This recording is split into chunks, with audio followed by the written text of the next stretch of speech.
Okay, so today we're doing lesson 6. We're combining like terms. So we have some definite vocab that we have to cover first. Here's an example. Let's do negative 12x plus 4 plus x. Okay, so we are going to take our lines, and this is kind of how I teach it. To separate your terms, you always separate it right before the sign. So I'm going to separate that and separate that.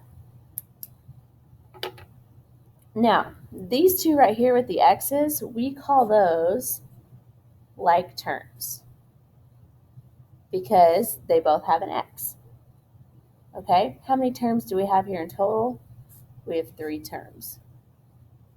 1, 2, 3. Only 2 of them are like terms. Okay, 4 is kind of by itself because there's not just another regular number with it. So these two can go together. That one just has to stay 4. Okay, let's do a little bit more vocab. Coefficient. This is the number in front of the variable.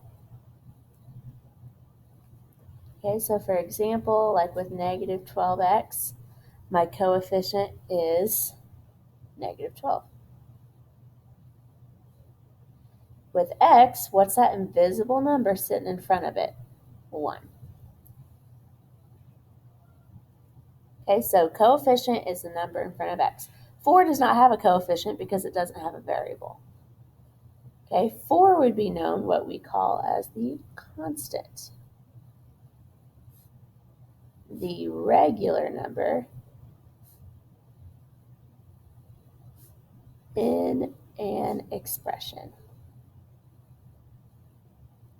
So our example is 4. That's my constant because it's not changing no matter what x is. It still stays 4.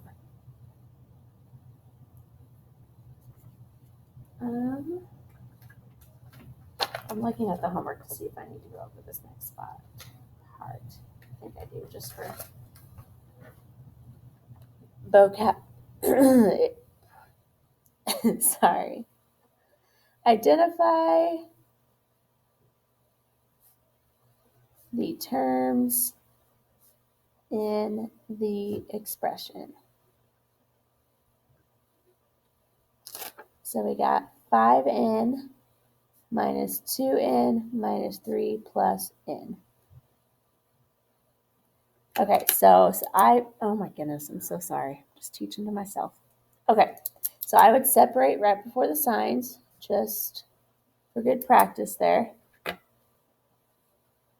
How many terms? It's the first thing we need to know.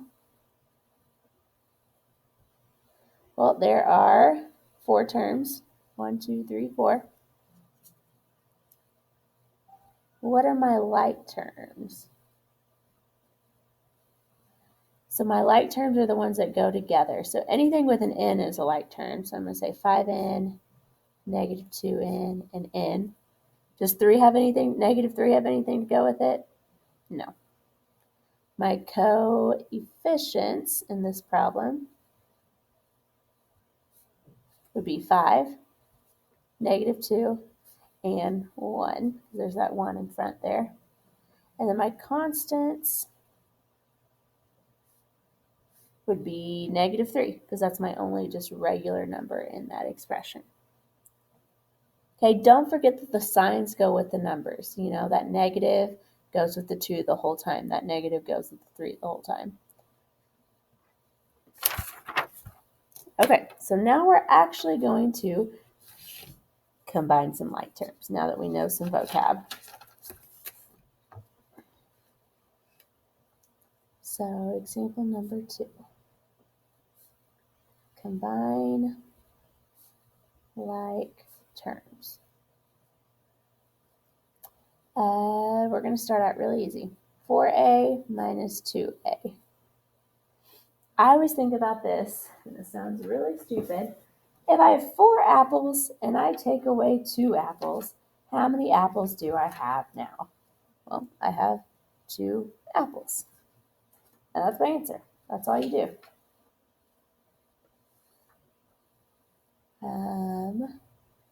What about this one? 5b minus b.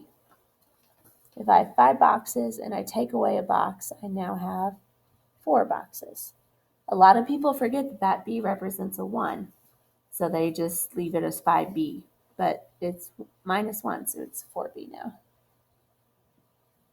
Okay, so those are some simple ones. Let's do one more simple one. 3x plus 6x.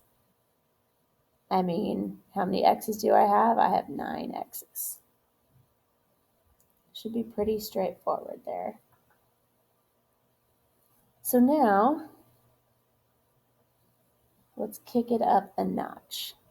Negative 5x plus 10y plus 16 plus 10x minus 7y plus 4. Okay, I said kick it up a notch. I did not realize that problem was that intense.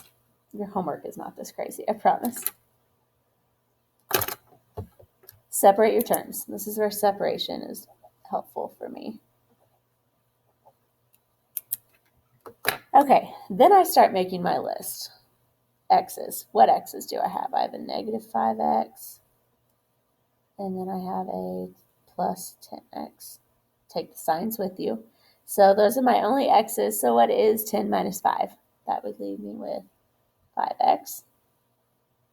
Okay, then my y, I have a plus 10y and a negative 7y. So 10 minus 7 would give me 3y.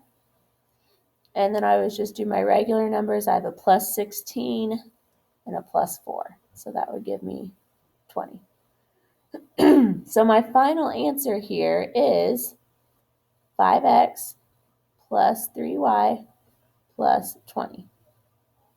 And I cannot do anything different with that because I don't know what x and y is, so it just has to stay like that.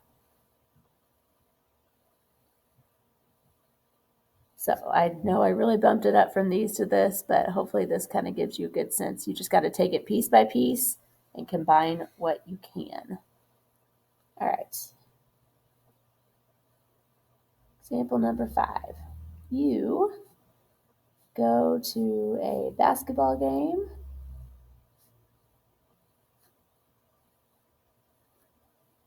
and buy 3 waters that cost X dollars each, so we don't know. Your brother buys a bottle of water and a bag of peanuts for $2. You are writing an expression for this and simplifying it the most that you can. So we have 3 waters here, and then we have another bottle of water right here. So how many waters is that? That's 4 waters. Do we know how much the waters cost? They cost X dollars, so it'd be 4X. Plus, how much did he buy? He bought a bag of peanuts, and the peanuts cost $2. So that would be my simplified expression for that. Because until we know how much the water costs, we cannot figure out how much they spent. Okay, that is combining simplest form. Your assignment's on GoFormative, so let me know if you are getting the wrong answer and you cannot figure out how to get the right one.